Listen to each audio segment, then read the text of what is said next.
So 6:03, I think we should start. Welcome everyone. My name is Lulu. I am the co-founder of On the Revel, and we've been hosting cannabis education, community trade events now in New York since 2016.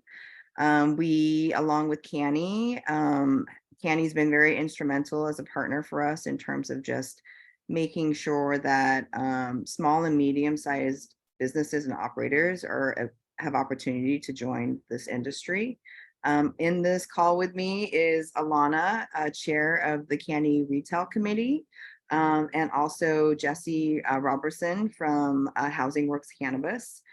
This is a web series that we wanted to do, or webinar series that we wanted to do because we're hosting Buyers Club next week. And Buyers Club is, I think, the most concentrated New York operator to operator event that's happening right now in New York. It's going to be upstate in cannabis. It's upstate in Hudson. Sorry, I've got so many things in my brain right now. Preparing for the event, as New Yorkers, we don't want to waste anyone's time. So before the event, I know this whole retail thing has been a little bit kind of like mysterious. So we thought it'd be really important just for folks to understand from the CAURD perspective, from brand grower perspective, what's actually happening in the stores and how this buying process actually works. So yesterday we had Miri talk about brand selection. Today, I'm really excited to welcome Jesse Roberson, a co-manager and buyer from Housing Works. He's going to be taking the second pillar of once you get the PO, what happens at the store to get the product to the store. So I'm going to mute myself and turn off my camera and turn it over to Jesse, and he's going to take it from here. It's all yours, Jesse. Thank you, everybody. Like as Lou stated, my name is Jesse Roberson. I'm the buyer and co-manager at Housing Works Cannabis Company. And we're going to go through the steps of onboarding a vendor to your dispensary. So here, we'll switch over to the next slide. So I'm going to go a little bit in detail, or a little briefly maybe, of who or what Housing Works Cannabis Co. is, and our parent company, Housing Works, the nonprofit. So Housing Works Cannabis Co. has been open since December 29th. And we're the first adult use cannabis dispensary in New York State. That's a big deal for us over here. We like to promote that a lot because it means a lot to us. So that being said, Housing Works Housing Works, the nonprofit mission is to help people that are suffering from AIDS and homelessness and substance use and the criminal justice system. Housing Works Cannabis Co. is a company that we have thrift stores, and we promote the let me go off track a little bit. Housing Works Cannabis Company for 30 years has been providing healthcare and other services for New Yorkers affected with AIDS and homelessness. We like to advocate relentlessly for those services. And one important thing I would like to state is that Housing Works likes to do a lot of going off topic. Housing Works dispensary, which one? Sorry, all right, regrouping. Housing Works, Housing Works established retail outlets, which include thrift stores, locations across the city, and bookstore in Soho.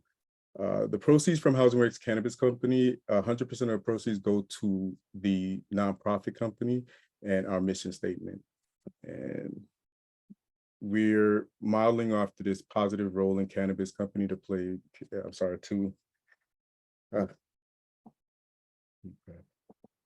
I'm gonna skip this for a second, sorry. So let's go to the steps of onboarding into your store. Step one, the documents required to onboard, and step two, live product list and receiving. Step three, receiving products into the store, and step four, adding it to your inventory. So step one, the required documents that we are, are required by the OCN is the proof of the license, proof of banking, and for payments, W-9, ACH, which is auto clearinghouse, and a voided check, plus a mailing address. I'm going to show you a few examples of these documents so that you have it. So here's a certificate of the license, Acme business or legal name. We have here contact information, address, and the license type. There's other licenses, but for this document, we're going to show you the adult use cultivator licenses and the date it was issued and the date of expiration. The most important thing is the license and the name and the address. So you could go to the OCM's website to verify all of the license numbers and make sure that the license number goes back to the business name or legal entity. And the other important document to have is a bank letter. They all may vary. The main thing you want to have is the business name should be there, the address of the business, the account name, the account number, and the routing number, and the bank's name and address for verification. Lastly, for these is the adult use transport manifest. So these should be always completed before the product comes into your store. And the main things you want to make sure there is the license, the name of the license number is on there is correct. You want to validate that. The name and address should go back to the first document that I showed you, which is the license, and the date it was created. That is very important, and the contact and phone number for the person who's driving it over. Vehicle information, all of this should be filled out. You want to have the product name, the description, and the lot number is very important to have, and the amount. And when everything is counted and before you leave or before the driver leaves, I would recommend that you always scan these, and the driver must take it with them. It should be signed by two people, yourself, or whoever is the buyer, or another manager should sign it. And for any rejections, we normally don't have too many rejections, but for any reason, maybe a product is expired already, maybe the product information is not correct, the batch numbers are not correct, but for whatever reason you may return a product, this section here should be filled out, signed, and dated. So steps 2, live product list. So a live product list is a living shared Google sheet that I recommend you ask all vendors or call all vendors to have. It's a great tool to use when you're receiving products, because it would have the product name, product type, the strain, description, THC amount, photos to be used on your website, and available quantities, and wholesale pricing. At Housing Works, we use keystone pricing, which basically means we double the price of the wholesale price. If the product is $20, we'll sell it for $40, and so on and so forth. But this is a really, really good document, that a really good request to have all vendors have a Google shared document. I can't tell you how much this is useful when updating a product. Sometimes the products may vary, like the THC amount may change when they do a new lot or batch, or you need an updated picture for whatever reason. They would have all this information in a living document and send that out to you. So if anything changes, you can update it instantly, especially like the product descriptions and the names. So step 3, receiving the product. So at Housing Works, we like our busier days are maybe like Thursday, Friday, and Saturday. So we prefer not to have deliveries on those days. Our preference would be Monday, Tuesday, and Wednesday between about 9:30 to 11 a.m. That's before the store opens. But we always keep in mind that some of the vendors are coming from 5, maybe 6 hours away, or even further, depending on where your dispensary is. So we are flexible and make exceptions when necessary.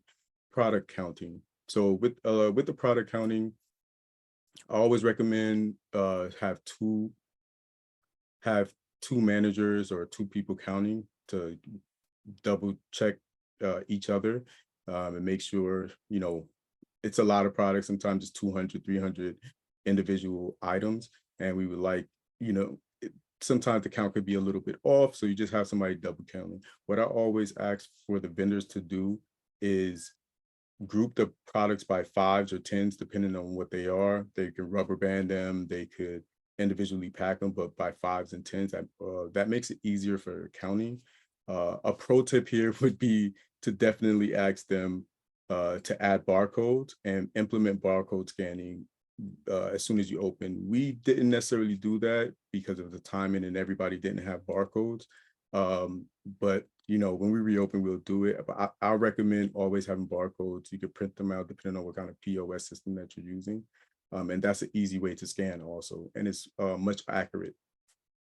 Transport manifest, the physical document, as stated before they deliver, they may want to email it to you. That's good to go look over everything. Maybe you need to add stuff to your POS system. And when they do deliver, they should always have the manifest with them and sign it before they leave and send it with them.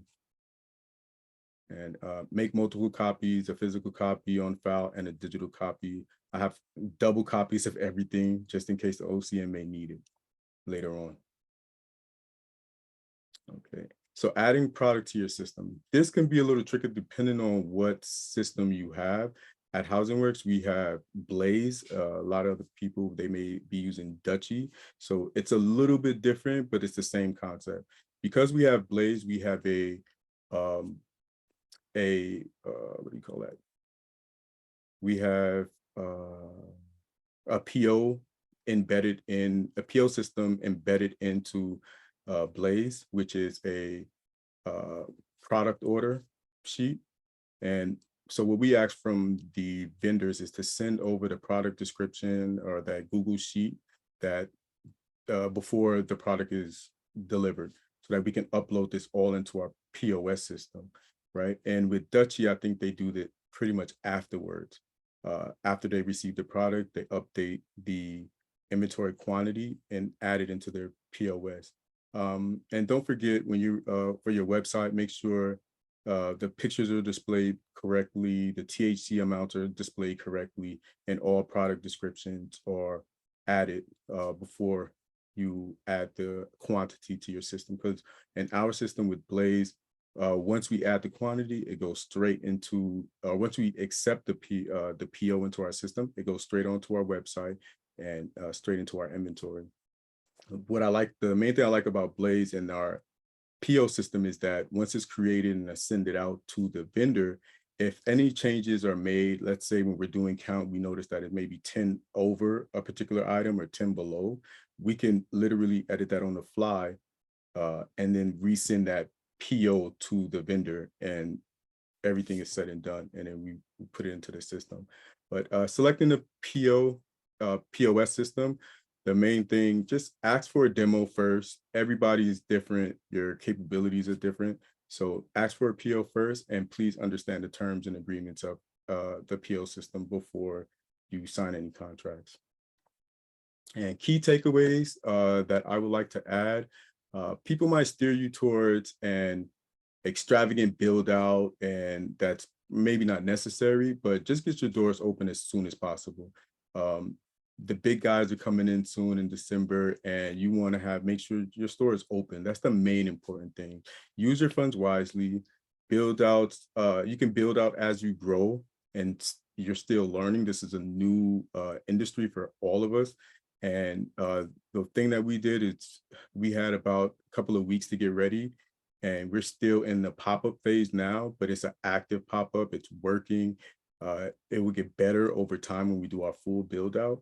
But at the end of the day, we got the doors open because that was the most important thing. And making sure you look at this industry.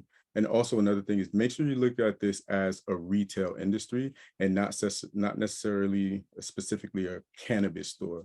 Just be open-minded to people that's coming into your store, and don't try to sell to a specific type of demographic, because everybody loves cannabis. I can tell you day after day, 21 to 99 are walking through this store, and it's different type of people, different ages, race, and everything that come and buy cannabis. So be open-minded when it comes to your build out, be very open to any different type of concepts. And also remember, it's retail, it's retail. And so Housing Works wants to support, Housing Works is open a support program. We know CAURD operations will need support, and Housing Works is actively building out a program. And if you want to learn more about it, please reach out to Greg Worshing, the VP of Business Development, and here's his email below. And my name is Jesse Roberson, co-manager and buyer. Here's my email address if you have any information or need to contact. Here it is. Thank you.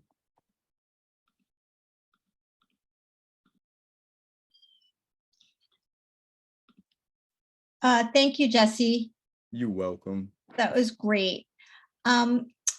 We can start getting some questions, but I'm looking in the chat, and Galena has said that you also need to provide an ST-120 form, which is a resale certificate that's required in New York. Is that something that Housing Works uses as well? Yes, we have used it on several occasions. We do use those as well. Okay, great. So I think that's definitely part of the paperwork plan. I can say one thing. Yeah.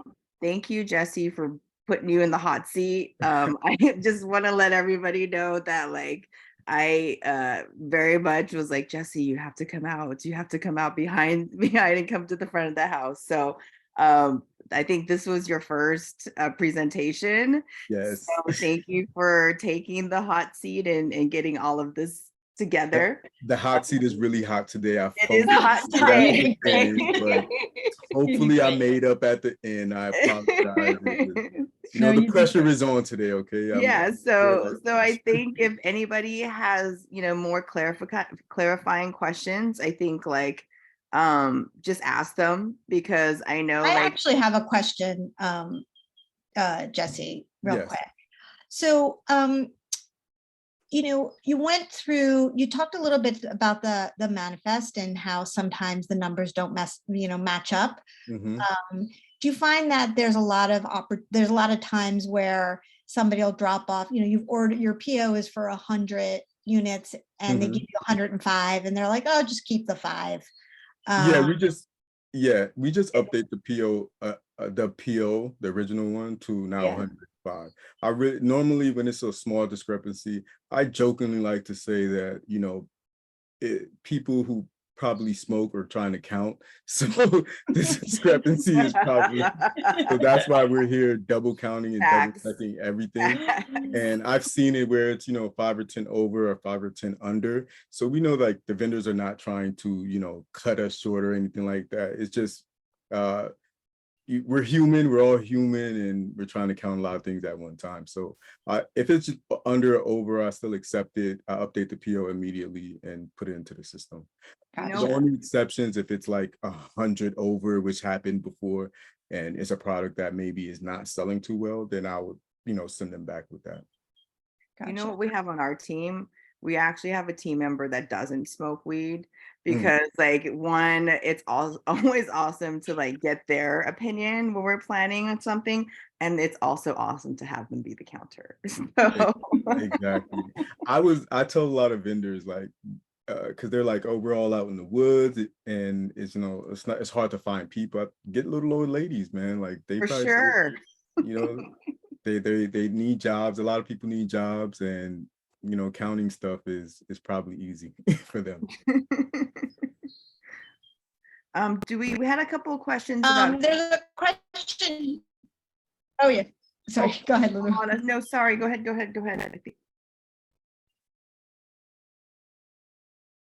I think Alana's frozen right now, so I'm gonna jump in. I'm here. Can you hear me? Yeah, we can hear you now. Yeah, I'm not sure what's going on over here with me. Okay, so one of the questions is it difficult to keep up with updating product pages with accurate photos and descriptions? And do you ask brands to provide you with that information?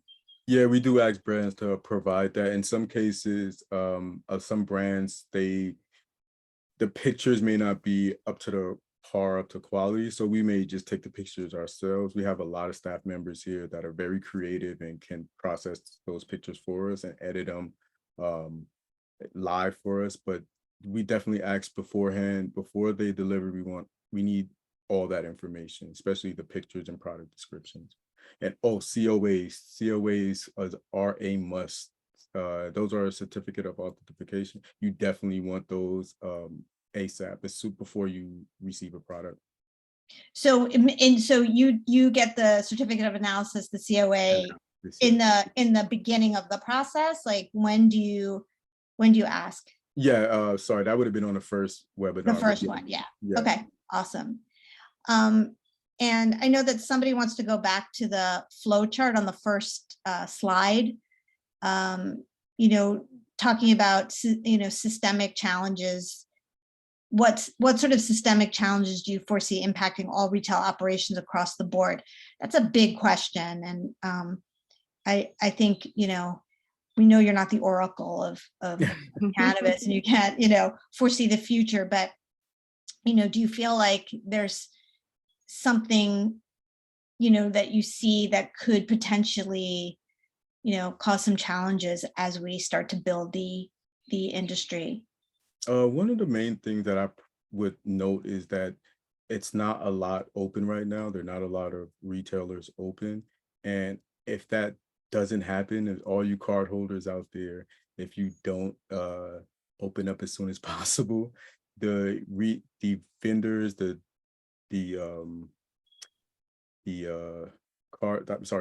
vendors who have the product, the farmers, they're not going to have enough outlets to sell their product, and they can go belly up sooner than later if we don't all open up and be able to sell their product and carry their product. Nice. So going back to the flow chart of the first slide, we'll skip that part only because this webinar will be available afterwards, both on the Revel and the CANY website, so that or the YouTube channel, sorry, so that you can go back and look at all the slides more intently. There is a question here about what kind of software stack does Housing Works use? Can you go into more detail on that? Software? I don't know. That's just so I'm the nerd of the group. So Nolan, so he's asking, like, what are the software products that you use in Housing Works to run your store? Right, besides Blaze. Do you use anything else besides Blaze? Besides Blaze, very important, we use Headset. Headset is a very important and very useful tool. It tracks inventory, it suggests inventory, it suggests inventory reorders. So I use it primarily every single day for reorders. It tracks how the product is selling, how it's been selling over a certain period of time. I use 28 days in the past, and I want to reorder product for 3 weeks, product coverage for 3 weeks. So it goes through that data and analyzes it, and then lets you know this is the minimum amount that you should order towards the maximum amount. And it lets you, it could get real detailed, but that's the basic way of setting it up, because honestly, how would you know how much to reorder, especially covering a 3 week or a month period of time, without doing a lot of math and a lot of data crunching to get to those numbers? I have a question. What are some interesting things that you're learning from Headset that were a bit of a surprise? Product category, or like, which product category is selling the best from time to time? It's like it varies, I would say week to week, what category, but mainly it's flower, and then maybe vapes next. But yeah, those are like the main things I like to look at. And what's surprising is what you thought maybe wasn't selling that well, when you look at the data, you're like, oh wow, it's actually really selling well. And maybe it's selling on certain days, certain time periods, because with Headset you can actually see what product is selling or what type of product is selling at a specific time frame or a specific day of the week.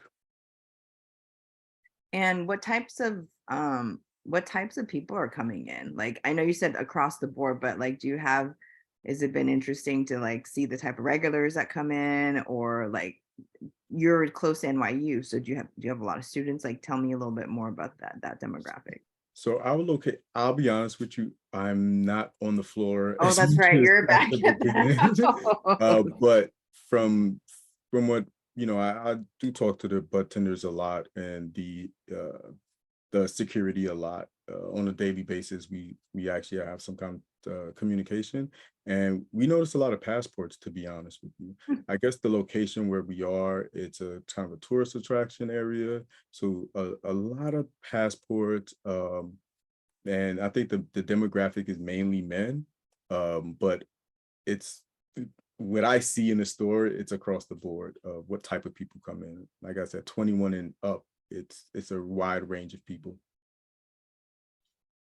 I also wanted to ask for you as the buyer, what's the best way for someone to get in touch with you? Like if I'm like, hey, I do Lulu's tinctures and I want to like, contact you, what's the most polite way? And what have you seen where you're just like, I'm totally not gonna interact with you? Like, give me both scenarios.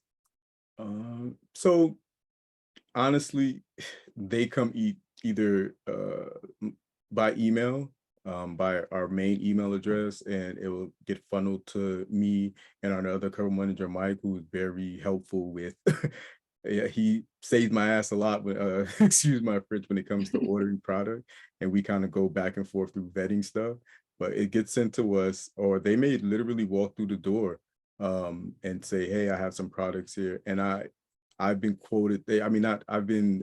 They say I have the patience of God because I try to see every single person that walks through the door, and I'm not trying to put out a flag for people to come and do that, because we do get quite busy throughout the day.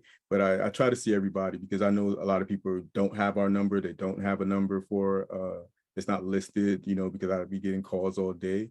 But they'll just walk through the door, and I either give them the security or give them the business card and let them know I'm here. Or if I'm not here, Mike will take care of it for me.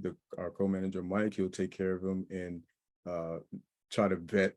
We go through like a little vetting process when they walk through the door. So I would prefer emails or calls because, like I said, we get really, really busy. But like I said, I understand you're coming from 6 hours away. You just want 5 minutes with somebody, and I try. Me and the team, we try to give everybody a little shot at what I would say pitching their product to us. Um, Someone just wrote, Jackie just asked, how do you handle providing samples to your bud tenders and getting feedback from that? So with the regulations, is not too much we could do with that. So I try to vet the product. We try to vet the product with our staff because I'm a certified lightweight, so everything would be very high potency to me. I probably smoke maybe once a week now. It was like every day before, but now it's like maybe once a week if I can get a chance. Just because of the demands of the job and wanting to be on point and focused every day. So I try to Okay. give select bud tenders the product and uh, let them vet the product for me. And it kind of helps because they now have the tools or understand the product a little bit more, and they are proud of what they're selling because they have a actual hand in bringing product through the door. So a lot Um, of times it goes through the team first. and how, like, what's that process like? Like, someone just asked, what is the vetting like, do you have, is it, and I want to know too, like, showing behind the scenes, does everybody huddle together and do like a tasting, or is it like, Well, how's I suggest heavily consume offsite when you're on your day off. Um and that's what I do. I try to suggest that, hey, listen, I can't stop anybody, but try to consume on your day off, not on your break, your lunch break, or anything like that. And then just give me a quick blurb, email, right? Come in personally and just tell me how the product is and what do you think about it. and then is there like a raise of hands, and if it's unanimous, then it's on the shelves? Well, I could say basically something like that, because at this point, everybody's like a snob now. Like we're like everybody, you know, critiques have a high critique of all the products now. So I kind of take it as now I kind of take it as, is it smokable or not? And then if I use that, and then in the middle we find out where, because there's other lightweights like me, and they say, hey, it was really, really good, or you know, really didn't feel anything. Or some people may just say, hey, this didn't smoke. I have a lot of people that, not a lot, but there was times where a product came in and like it hurt my chest. More than one person would say it hurt my chest smoking it, and or it didn't burn properly, or I found seeds in it. So, and I'll go back to the vendor and let them know and try to be honest, because uh I don't want to tell them, you know, the product was crappy or anything like that, but just be honest and open, like, hey, we went through the vetting process, and I didn't get a unanimous we like it.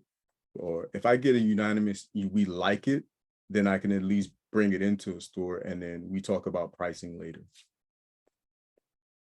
You're speaking my love language because I'm UX and I'm like, it's always about feedback. Tell me more. How can we do better? So, I have a um, quick question. Mhm. yeah. Can you talk to me or explain a little bit and describe this sort of um, what it was like between December and now, from when you first opened the door to, you know, you sitting in front of us sharing your expertise. Mhm. So, you know, what was it like? Was it pure chaos and craziness and just like rush to get stuff on the shelves, and there were like 3 brands and that was it, to all of a sudden, you know, the shelves are both, you know, bulging? Like, how do you deal with that sort of ramp up and change that happens so quickly in a retail environment that is unusual, because lots of retailers don't change that quickly or don't have, you know, vetting products every week or every day, or, you know, it's a So very unusual pace.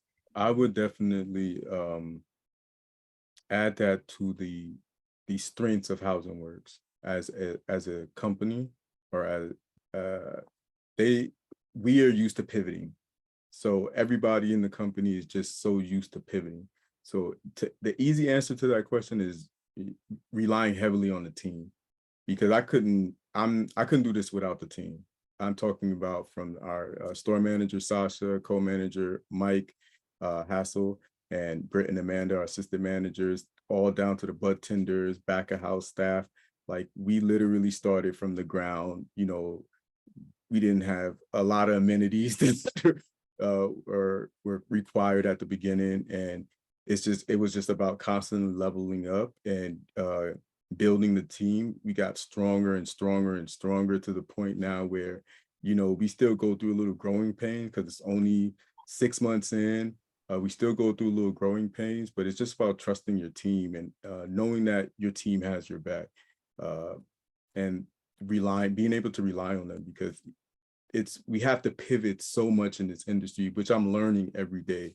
And a lot of our teammates, they have that history, they have the experience working with cannabis, and a lot of times I have to like really, really lean on them and rely on their experience just to get us through a change and a shift. But if it wasn't for them, it's like I don't know how we get this far, and the expertise that Housing Works has just to be able to pivot this is almost nothing for Housing Works as an organization. Our larger parent organization, Housing Works, we just pivot, being able to pivot left and right. Whatever comes at me or comes at us, we're just able to switch and keep moving. And I like what I mentioned before. We have thrift stores and a bookstore that are very profitable, and we use those tools to open this store. I love that. Like one thing I always notice in cannabis these days are the folks that speak as we and like folks that speak as I. Mhm. So I think that's one of the reasons why I respect you guys so much. Like, you know, the fact that you, Miri, and you know, Dave, who's going to be speaking on Monday, Mhm. um, you could be guarding all of this information. Like you could be like holding it to your chest and not sharing. And the fact that, you know, I came out and like, hey guys, we really want to try to like teach and give knowledge in this crazy like gray area time. Yeah. And all three of you were like, sign me up. Yeah. And, you know, like our ragtag, me trying to get everything and getting you guys all together, and, you know, CANY coming through and just like, we got you, we'll do all the logistics. It's been a really, really beautiful experience. And, you know, our Jason from my team has been, you know, working with you guys in support for other Yep. initiatives. And like, I love the fact that at this moment in New York, we're all looking out for one another, trying to maneuver together. And I just, you know, I hope it lasts a little bit longer. And I hope we can get all of these, you know, more stores open. And I love the fact Lulu, we that, have, oh, sorry, Lulu, we have oh, two sorry. more questions going Go, on go, the go, go, chat. go, go, go. Sorry. Yeah, yeah, yeah. I didn't Yeah, see I that. know, and I love your love letter to New York Cannabis, but I want to make sure that I want to Yes, make yes, sure that yes. we get the answers to this. You know, I'm a lover. Are there any product categories you're looking forward to entering the market or believe are necessary to fill existing gaps? Like, what are you missing? I don't, I think everything is kind of here now, but one of the things like we personally like, or we personally want to see is just things that are different, maybe like, you know, infused oils, like cooking oils, infused tea so people can drink tea, like just maybe there may be niche markets, but they'll be more interesting to bring across to this market. Because I think right now, the number one contenders, flour, vapes, edibles, concentrates, they're all here. I'm probably missing a few topicals. Like we have all of those. Yeah, I was going to products. ask you about topicals. Do you feel like there's a, you know, is there any market for topicals? Or people asking for THC topicals? So we have a one brand at the moment for THC topicals, and they're doing pretty well. They're doing pretty well to other things. Like I would say there's other categories that aren't doing as well, and for that one brand to have a topical and it's doing a little better than those, I think it's interesting to say the least, because people want it. And I think it's you know, for pains, ailments, stuff like that, it's not really niche market because people know about them by now. So it feels like also too that people are it's might be shifting a little bit more for people who are looking for products that are for need states. So, you know, basically there are 4 need states, you know, there's like chronic pain, sleep disruption, anxiety, stress, and then euphoria and joy. The euphoria and joy is always there. Yeah. But for something like a topical, that need state might be the chronic pain, especially for an older demographic that are walking through the doors. The other question, what is your expected turnaround time between the time you order products and the time they are delivered? It varies. We have vendors, I give them a PO now, they're gonna come tomorrow. They can literally come in the next day. And then they have vendors who already do deliveries every week. So they're able to say, hey, I see you put in a PO today. We're coming down there next week. We'll be there and be able to drop. So between a day or two, I would say is usually the turnaround rate. And you have to remember also, we have a couple other dispensaries in our area. So they're making trips in the area already. So if you're in a remote location, that may not be the same, but for us, there's a couple of dispensaries in our legal dispensaries in our area. So I think that helps out with those delivery times. I have a question. So as you're getting deliveries, what is kind of a polite way of letting you know that they're coming? Like, do you want Well, dates ahead or? yeah, I always tell them well, when I send out a PO, I need a date and time, or at least a date that you can come drop off, and I put that and we put it on the calendar for everybody to see, or all the management staff to see, just to make it clear. So I like that before, as soon as I send a PO out, I like to know the date that they're able to deliver, because a random delivery, I may not be in the office or some, we just can't have random deliveries stop in. Usually if that happens, because it happened once or twice, we still try to accept it if the staff is available to receive. I'll still try to accept it, but just let them know going forward. Please let us know in advance what day you're going to stop by. And I would say 30 minutes before they do arrive to 20 minutes, just send me a text or send an email out that you're 20 to 15 minutes are out for delivery.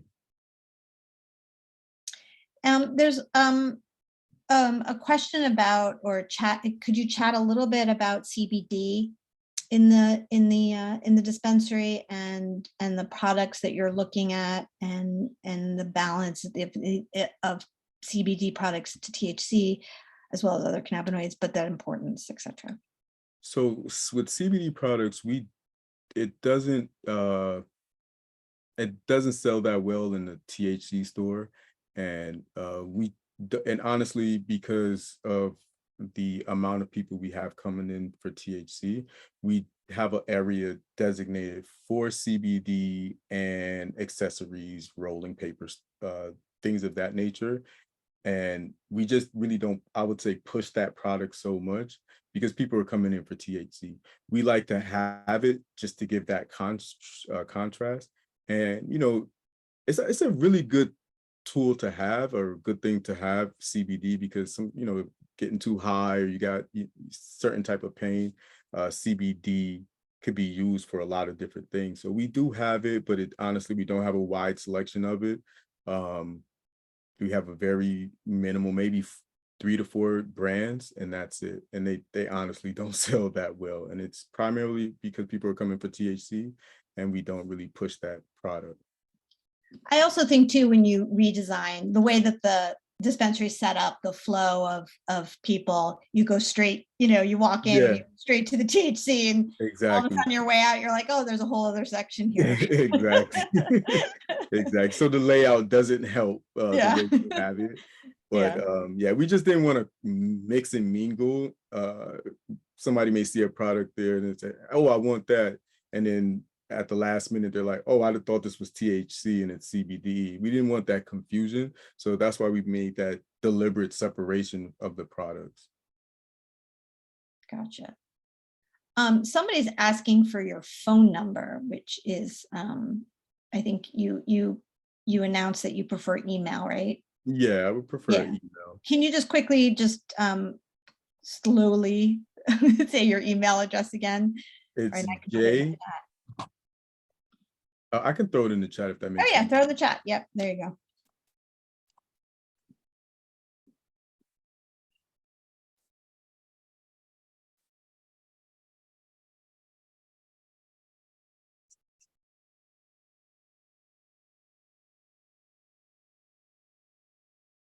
Here we go. Another question, which products do you find your customers need the most education or assistance selecting? This is a question for a bud tender. Our bud tenders are so knowledgeable. They're probably like laughing like he doesn't know. So, but they're really, really good at selecting. I would say, I don't know, honestly, the answer to that question. If I had to assume, I would assume that it's, you know, the differences between you know, indica or sativa or something like that. Like, what's the difference between those two? And it's probably flower. And that's my assumption. My bud tenders are, our bud tenders are very, very knowledgeable, and they could, you know, outsell me at any day. I'm telling you, I'm not a salesman. They can sell their butts off.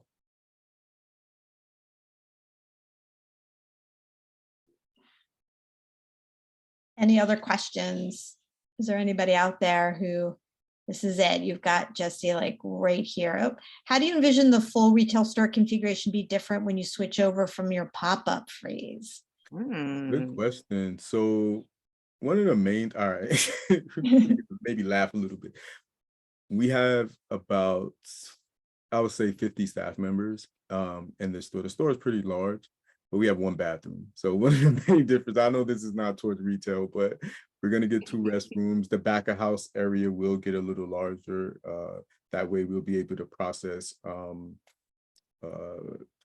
deliveries, which we offer, pickup orders, online pickup orders, and just walk-in customers a little bit faster, because we'll have a lot more staff in back of house being able to process the orders. The counters space when you walk in the store will be more streamlined. We'll have a lot more counter space and visuals for the people to see the product. And it's still going to be welcoming as always. It's still going to have that feel like it's not too, high end like a Dolce & Gabbana store, but it doesn't give you a bodega feel. We like to be in that middle, that comfortable middle where it's welcoming to everybody and safe for everybody. In the front of the store, we're going to have where our CBD and accessories are.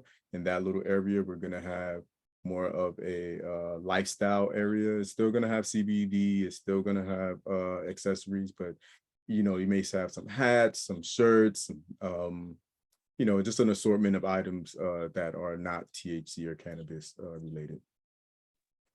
How many brands and SKUs do you carry? First of all, I love that it says skis because I'm a skier. So how many skis do you carry? Because I didn't notice you had skis there. I'd be so happy to buy cannabis and skis. I'm a little bit like weird. I'm trying to narrow it down. We don't want to be known as the place with the most stuff, but I think it's about it's a little over 400 right now of individual SKUs And what's your top seller?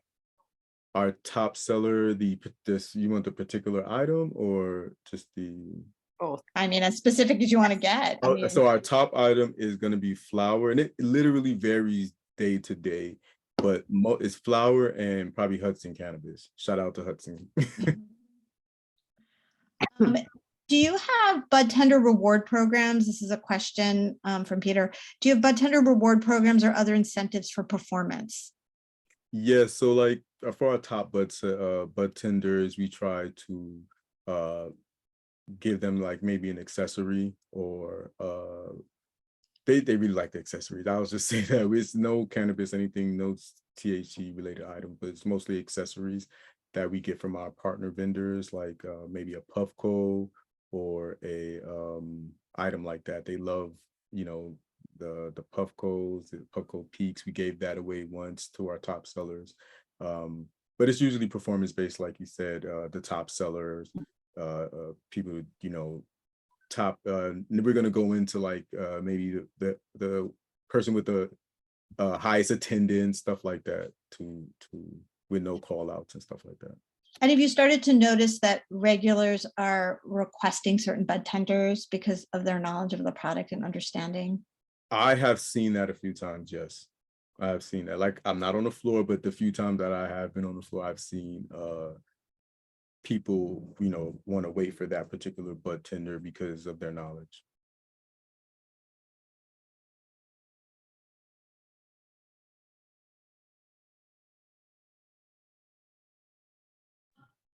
Anybody else? Any other questions in our last few moments together? I know that Jesse's generously given out his email address if you want to follow up. You're going to get all these emails. We're 20 minutes out. We're 20 minutes out. We're 20 minutes out.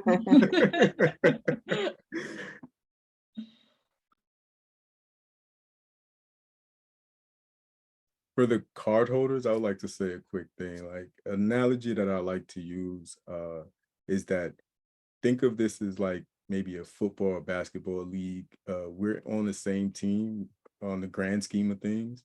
There may be some competition between us, but for the games, the grand scheme of looking at the big picture, we're one team when it comes from the cultivators down to the processors, the farmers, and us, the dispensaries. The illicit market is our real competition because there's thousands of them and only like, a handful of us, and we have to switch that around. I love that. I love that. Well, thank you so much, Jesse. Thank you for letting me pull you from the back of the house to put you in the front. I know this is going to be the first of many because so get ready. Just cut the first 5 minutes out and we'll be good. I got you. Thank you everyone for attending this evening. We hope to see you at Buyers Club next week. We're also very excited for our last third of this webinar series with Dave Otrin from Union Square Travel Agency. So we'll see everyone Monday evening, and then we'll see everyone Thursday up in Hudson. And thank you everyone again. Thank you.